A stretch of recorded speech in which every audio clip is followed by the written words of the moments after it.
எனக்கு எங்கள் ஒய்ஃபுக்கும் பிரிஞ்சி சாப்பிட்டா, தக்காளி சாதம் சாப்பிட்டா, சாம்பார் சாதம் சாப்பிட்டா, எது சாப்பிட்டாலும் கொஞ்சோண்டு ரசம் சாதம் சாப்பிட்டா மட்டும்தான் எங்களுக்கு அந்த சாப்பாடு ஃபுல்ஃபில் ஆகும். அது பழகிடுச்சு. என் பையனுக்கு அப்படி தான்.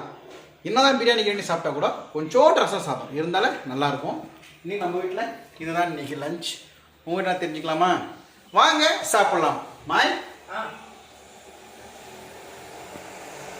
வாங்க சாப்பிட்லாம். வாங்க சாப்பிட்லாம். தேங்க்யூ.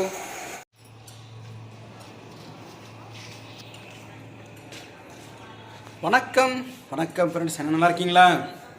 டீ காஃபி சாப்பிட்டீங்களா? Right, okay. கரண்ட் இல்லை வீட்டில். இன்றைக்கி மாதிரி என்ன சமையல் உங்கள் வீட்டில் தெரிஞ்சுக்கலாமா? கரண்ட் இல்லை, ஒரு 1 hour கரண்ட் இல்லைன்னு வந்துச்சா? இல்லை, வரல, வந்துடும். பட் நம்ம தூத்துக்குடி சைடில் கரண்ட்டு போய் 4 நாள் ஆகுதான், இன்னும் கரண்ட்டு வரல. பாவம், ரொம்ப கஷ்டப்படுறாங்க. கூடிய சீக்கிரம் சரியாகணும்னு சொல்லி நான் ப்ரே பண்ணிக்கலாம். வரலாறு காணாத மழை பொழிஞ்சிருக்கான். இன்வெர்ட்டர் இருக்குது, இன்வெர்ட்டர் இருக்குது. ஓகே, ஒரு லைட் போட்டுக்கலாம். ஃபேன்லாம் போட தேவையில்லை. ஓகே, ஒரு நிமிஷம் இருங்க. இப்போ தான் கடைக்கு போயிட்டு வந்தேன். கடைக்கு போயிட்டு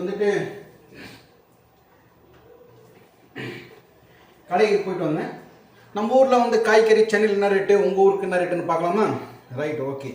ஒன்றும் இல்லை, போன வாட்டி மழை பெஞ்சதுக்கு காலையில் இடுப்புக்கு மேலே தண்ணி ஒரு பால் பாக்கெட் வாங்கிட்டு வந்தேன். நான் வாங்கின பால் பாக்கெட் விலை 100 ரூபா.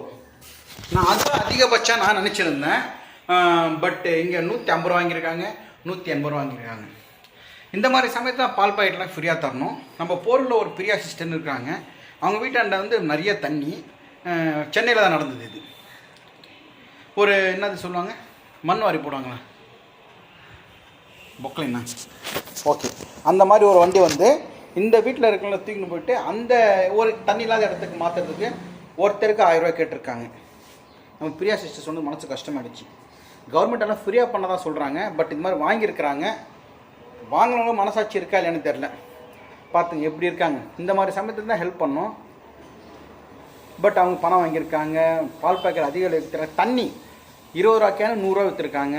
அவங்க போரூர் வலசரவாக்கம் இந்த சைடில் எல்லாம் நல்லா சம்பாரிச்சாலும் இந்த காலத்தில் வந்து நல்லா சம்பாரிச்சா இந்த காலத்தில் வந்து காசு கையில் நிற்கிறதில்ல. இந்த மாதிரி அநியாயமாக சம்பாதிக்கிறாங்க. பட் ஒரு பக்கம் போனால் அவங்க தாங்க நல்லா இருக்காங்க. கடுப்பாக இருக்குது. ஆமாம், என்ன பண்ணுறது, சரியான சமயத்தில் சம்பாரிச்சு செட்டில் ஆகிறாங்க. நம்ம பார்த்து நம்ம இது பண்ணணும், அது பண்ண, இது பண்ணக்கூடாது, பயந்து பண்ணுறவங்களுக்கு தான் சாமி பயப்படுறவங்களாம் அதிக சோதனை வருது. சரி விடுங்க, பேசணும், அதை பற்றி பேசினேக்கலாம். காண்டாக இருக்குது, கடுப்பாக இருக்குது. சரி, ஓகே. இப்போ நான் காய்கறி வாங்கி வந்தேன். உங்கள் ஊருக்கு எங்கள் ஊருக்கு வித்தியாசம் பார்க்கலாமா? காலிஃப்ளவர் வாங்கினேன். இது வந்து 25 ரூபா. இந்த காலிஃப்ளவர் வாங்கலாமா பார்த்துங்க. உங்கள் ஊரில் பாருங்கள். இது வந்து 1 கிலோ 25 ரூபா. தக்காளி இன்னைக்கு. வெங்காயம் 1 கிலோ 50 ரூபா. பச்சை பட்டாணி அரை கிலோ 40 ரூபா. 1/4 கிலோ 20 ரூபா, அரை கிலோ 40, அரை கிலோ. சேப்பங்கிழங்கு 1/4 கிலோ 20 ரூபா. இது கருவேப்பிலை கொத்தமல்லி ஃப்ரீ. அவ்வளோதான். இதான் வாங்கி வந்திருக்கேன். என்ன பண்ண போகிறாங்க தெரியல. வீட்டில் என்ன இருக்குன்னு எனக்கு தெரியல. எனக்கு என்ன இருக்குது என்னன்னு தெரியல. அப்படியே வெளியே போனேன். ஒரு நிமிஷம் இருங்க. கரண்ட்டு வந்து போச்சு. கோயங்கோன்னு சவுண்டு கேட்டுச்சு. Right, okay. எப்போ ஒன்று தெரியல கரண்ட்டு. இதுதான் வாங்கி வந்திருக்கேன். என்ன சமைக்கிறாங்கன்னு தெரியல. உங்கள் வீட்டில் என்ன சமையல் சொல்லுங்கள். எப்படி இருந்தாலும் தக்காளி எங்கள் ஊரில் வந்து சென்னையில் 25 ரூபா, உங்கள் ஊரில் ஒரு 20 ரூபா இருக்காதான். பட் ஃபாரினில் தான் விலை ஜாஸ்தி. சும்மா கமெண்ட்டில் சொல்லுங்களேன். தக்காளி வெங்காயத்தை மட்டும் சொல்லுங்கள். ஏன்னா ஒரு குடும்பத்துக்கு சமையலுக்கு தேவையான ஒரு இன்றியமையாத பொருள் தக்காளி வெங்காயம். தக்காளி 25 ரூபா, வெங்காயம் 50 ரூபா. சரி, ஓகே. நான் மேலே போய்ட்டு போனால் பேரன் கூட விளையாட்டு வரேன். கீழே போனால் தம்பி கூட விளையாடுவேன். இப்போ பேரன் வந்துடா இல்லையா, பேரன் கூட கொண்டாடுறேன். தூக்கி அழுவான். சவுண்ட் கேட்குதுங்களா? அழுகுறான்.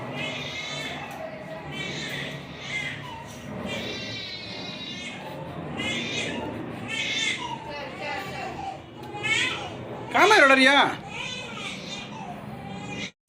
ஜோ ஜோ ஜோ ஜோ அழுவா. நான் போனேன், அப்படி தட்டினா அழ நீ போயிச்சான். ஜோ ஜோ ஜோ ஜோ ஜோ பட்டு தங்கம் செல்லப்பட்டோ.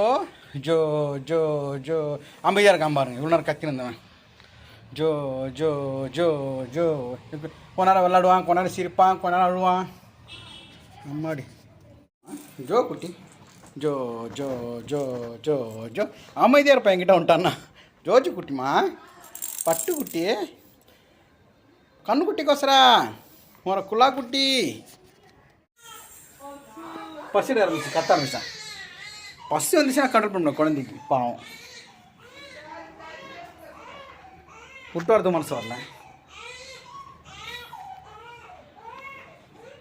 கிளைமேட் எப்படி இருக்கு பாருங்க, ரொம்ப டல்லாக இருக்குது. மழை பெய்யலாமா வேணாமா, பெஞ்சாலும் பெய்யும், அந்த மாதிரி தான் இருக்குது கிளைமேட். அப்பா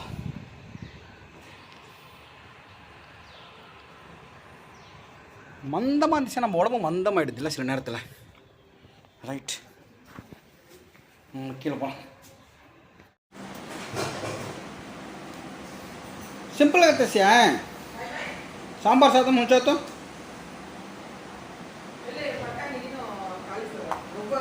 பார்த்து இன்றைக்கி வந்து ரெக்கார்ட் இருக்கு. இன்றைக்கி வந்து பட்டாணி இருக்க வச்சிட்டாங்க. பட்டாணி நான் வாங்கிட்டு வந்தேன்ல, இங்கே பாருங்க, நான் தான் உரிச்சேன் எல்லாத்தையும். பட்டாணி சாம்பார் சாதம் பண்ணி சாம்பார் சாதம் பட்டாணி தொக்கா காலிஃப்ளவர் போட போறியா? சரி, ஓகே, பண்ணி விட்ரு. சாம்பார் சாதம் நல்லா பண்ணுவீங்க இல்லையா? இங்கே பட்டத்து இருக்கு நான் போட்டிருக்கேன்ல சாம்பார் சாதம். லிங்க் வேணா இருக்கான்னு பார்க்குறேன் நான். மாடி எடுக்கிற மாதிரி இல்லை. எத்தனை டே சாம்பார் சாதம் எடுக்கிறது? ஓகே, கொஞ்சம் வெயிட் பண்ணுங்கள். சாப்பாடு அனுப்புகிறேன், சாம்பார் சாதம் காமிக்கிறேன். ஈஸியாக பண்ணுறது, டேஸ்ட்டாக பண்ண அது மட்டும்தாங்க. மத்தியானம் சில லஞ்சில் சில சமயம் ரொம்ப டயர்டாக இருந்துச்சுன்னா ஒரு சாம்பார் சாதம் ஒரு தொட்டுக்கு இருந்தால் போதும், சூப்பராக இருக்கும். இந்த பாதி உரிச்சிட்டேன், நீ மீதி உரி. யாரும் ஒத்துக்க மாட்டாங்க, நான் தான் உரிச்சேன்னா. எவ்வளோ உரிச்சிருக்கேன் பாருங்க. பொய்யெல்லாம் கிடையாது, நான் தான் பாதி உரிச்சேன். பொய்யா? ஒரு பிரதர் கேட்டிருந்தாரு, உங்கள் முடி கருன்னு கருப்பாக இருக்குது, அது என்ன காரணம்ன்ட்டு. அது ஒன்றும் இல்லைங்க, டெய்லி கருவேப்பிலை சாப்பாடு சேர்த்துக்கணும். அப்புறம் வந்து தேங்காய் எண்ணெயில் இந்த கற்பூரம், பச்சை கற்பூரம், அப்புறம் இந்த செம்பருத்தி இலை அதெல்லாம் போட்டு தேய்ச்சிக்கணும்.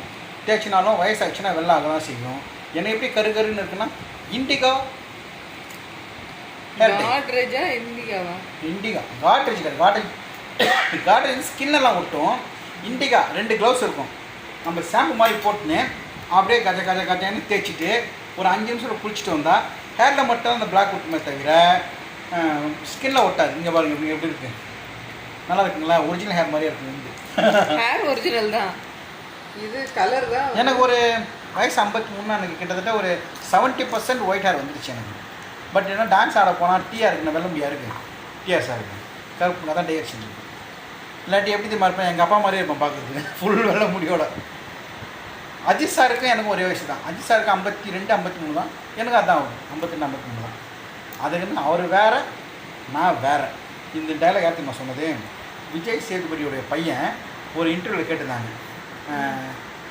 ஏதோ ஒரு படம், விஜய் சேதுபதி பையன்கிட்ட கேட்குறாங்க, என்னங்க நீங்களே ஸ்க்ரீன் ஃபீல்டுக்கு வந்துட்டீங்க, உங்கள் அப்பாவுடைய பையன் சொல்லுவான், அப்பா வேறு நான் வேறு, நான் கார்த்திக் தான் பேர் போட்டிருக்கு, கார்த்திக் விஜய் சேதுபதி போடல. அப்படி சொன்னோன்னா ஓ சூப்பராக பதில் சொன்ன போது சொல்ல அவரை பாராட்டுறாங்க.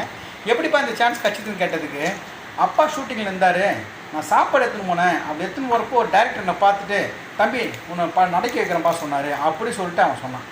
அவங்க அப்பா பார்க்க போகிறது தான் அவன் வாய்ப்பு கிடச்சிது. இப்போ அப்பா வேறு நான் வேறு, அப்பா மூலமாக தான் ராஜா வந்த நீ, அதை மட்டும் ஞாபகம் வச்சு, ஓகேவா? இப்போ அது மாதிரி நடிகர்கள் பசங்க நடிகர் ஆகிடுறாங்க, டாக்டர் பசங்க டாக்டர் ஆகிடுறாங்க, வக்கீல் பசங்க வக்கீல் ஆகிடுறாங்க. என் பையன் நான் ஒன்றும் அவ்வளோ படிக்கலை, என் ஒய்ஃப் வந்து பிஏ 2 டிகிரி முடிச்சிருக்கேன், 2 டிகிரி பிஏ எம்ஏ எம்காம், அப்புறம் வந்து இன்டர் பண்ணாங்க, என்னது ஏசிஎஸ் பண்ணாங்க, விட்டாங்க, அது பண்ண போகிறாங்க மறுபடியும். நம்ம பிகாம் எம்காம் முடிஞ்சுது. பட் என் பையன் இது 2மே சம்மந்தம் இல்லாமல் இன்ஜினியரிங் முடிச்சிட்டான். இப்போ என் பேரை டாக்டர் படிக்கணும்னு எனக்கு ஆசை, அது அவனுக்கு என்ன ஆசையும், கலைத்துறையில் வரணும் தான் எனக்கு ஆசை, அவனுக்கு ஆசை எப்படி இருக்கும்? ரைட், ஓகே, பார்க்கலாம். எது நடக்கணுமோ அது நடந்தே தீரும், நம்மக்கிட்ட எதுவுமே கிடையாது, போயினே இருந்தால் வழி கிடச்சினே இருக்கும். ஓகே, நம்ம பேர் என்ன படிக்கணும் ஒன்று ஆசை, அவன் விருப்பம் என்னவோ படிக்கட்டும், நம்மளுக்கு அவன் விருப்பம் அவன் படிப்பான், உனக்கு என்ன ஆகும்னு ஆசை? விக்கி வந்து இன்ஜினியர் படிச்சிருக்கான் இல்லையா, அதுக்கு டாக்டர் படிக்கணும்னு ஆசை எனக்கு. அதுதான், பட்டு ஒரு ஓரத்தில் அவன் கலைத்துறையிலே வரணும்னு எனக்கு ஆசை, பட் அவனுக்கு என்ன இருக்கும், அவங்கவுங்க விருப்பத்துக்கு ஏற்ற மாதிரி தான், அவங்களுக்கு என்ன விருப்பம். இப்போ எங்கள் வீட்டில் வந்து 8 பேர் இல்லை, நான் மட்டும்தான் அந்த சினிமா பாட்டு பாடுறது, தாளம் போடுறது எல்லாம் பண்ணுறது. மற்றவங்க கம்மி கூட பண்ண மாட்டாங்க, பார்த்துருக்கியா? அது ஒரு இன்ட்ரெஸ்ட் அவனுக்கு இருக்கா இல்லைன்னு தெரில. எனக்கு சினிமா பைத்தியம் சின்ன வயசுலேருந்தே. சினிமானா சாப்பாடு கூட வேணாம் எனக்கு, அப்படி வளர்ந்துட்டேன். அது ஒரு வெறி. இப்போ ஆ மதுமிதாக்கு வந்து நல்ல ஒரு இப்போது என் தம்பி பொண்ணு, இவங்க தங்கச்சி பொண்ணு மதுமிதா, அவளுக்கு நல்லா பாட்டு நல்லா வருது, ஆக்டிங் சூப்பராக பண்ணுறாங்க, நல்லாவும் படிக்கிறா, நல்லா டான்ஸ் பண்ணாலும் பரதநாட்டியம் கிளாஸ் சேர்த்தாங்களா? சேர்த்தாங்க. ஆனால் இல்லை, சாங்ஸ் வாய்ஸ் நல்லா இருக்கு. மேபி அவளுக்கு ஒரு சான்ஸ் கிடைச்சா நல்லா இருக்கும். சான்ஸ் இது ஆக்ட் பண்ணுறதெல்லாம் நல்லா சூப்பராக. நீங்கள் பாருங்கள், அந்த அந்த ஒரு பாட்டு நான் பாடினேன், இதுவரை வாழ்க்கை அழைக்கிறதோ, அந்த பாட்டில் அவருடைய ஃபேஸ் எக்ஸ்ப்ரெஷனை பாருங்கள், ஷார்ட்ஸில் போட்டிருக்கேன் இல்லை. இன்னொன்று இருக்குது, அது போட்டால் பிரச்சனை சொல்லி விட்டுருந்தாங்க. அது இன்னும் ஒரு லைன் வருது, அது சரி. அந்த சாங்ஸ் பார்த்து எப்படின்னு சொல்லுங்கள். ஓகே, ஒரு 10 நிமிஷம் குட்டி தூக்கம், 10 நிமிஷமா 20 நிமிஷம் தூங்கிட்டேன். உட்காந்து அப்படியே கண்ணு முன்னாடி தூங்கிட்டேன், படுக்கலாம் மாட்டேன். சரி, ஓகே, மூஞ்ச பார்த்தாலும் தெரியும். ரைட், ஆயிடுச்சா? சாம்பார் சாதம் கமகமன்னு வாசனையாக இருக்குது. ஆயிடுச்சுங்க. நீ பண்ணுறது வீடியோ வச்சு காமிச்சிருக்கலாம். ஆனால் ஒருத்தருத்தவங்க ஒரு மாதிரி சாம்பார் சாதம் பண்ணுவாங்க. எங்கள் ஒய்ஃப் என்னென்ன காய் போட்டிருக்கேன், கேரட்டு, அவ்வளோதான் இருந்துச்சு. வீட்டில் இருந்த காய்கறி வச்சு ஒரு சாம்பார் சாதம். ஓகே, இங்கே பாருங்கள் இப்படி பண்ணியிருக்காங்கன்ட்டு. ஓகே, சாம்பார் சாதம் ரெடி. இது வந்து அம்மடி முருகா, காலிஃப்ளவர் பச்சை பட்டாணி போட்டு ஒரு தொக்கு. இப்போ இது ஆக்சுவலாக ரெண்டுமே இப்போ சீசன். பட்டாணி வந்து ரொம்ப நல்லா பச்சை பட்டாணி. 4 கிளாஸ் சாப்பாடு வடிச்சிருக்காங்க. ஏன்னா எனக்கு எங்கள் ஒய்ஃபுக்கும் பிரியாணி சாப்பிட்டா, தக்காளி சாதம் சாப்பிட்டா, சாம்பார் சாதம் சாப்பிட்டா, எது சாப்பிட்டாலும் கொஞ்சோண்டு ரசம் சாதம் சாப்பிட்டா மட்டும்தான் எங்களுக்கு அந்த சாப்பாடு ஃபுல்ஃபில் ஆகும். அது பழகிடுச்சு. என் பையனுக்கு அப்படி தான். என்னதான் பிரியாணி கிரியாணி சாப்பிட்டா கூட கொஞ்சோண்டு ரசம் சாதம் இருந்தாலே நல்லாயிருக்கும். இனி நம்ம வீட்டில் இதுதான் இன்றைக்கி லஞ்ச். உங்கள் வீட்டில் தெரிஞ்சுக்கலாமா? வாங்க சாப்பிட்லாம். மாய், வாங்க சாப்பிட்லாம். வாங்க சாப்பிடலாம். தேங்க்யூ.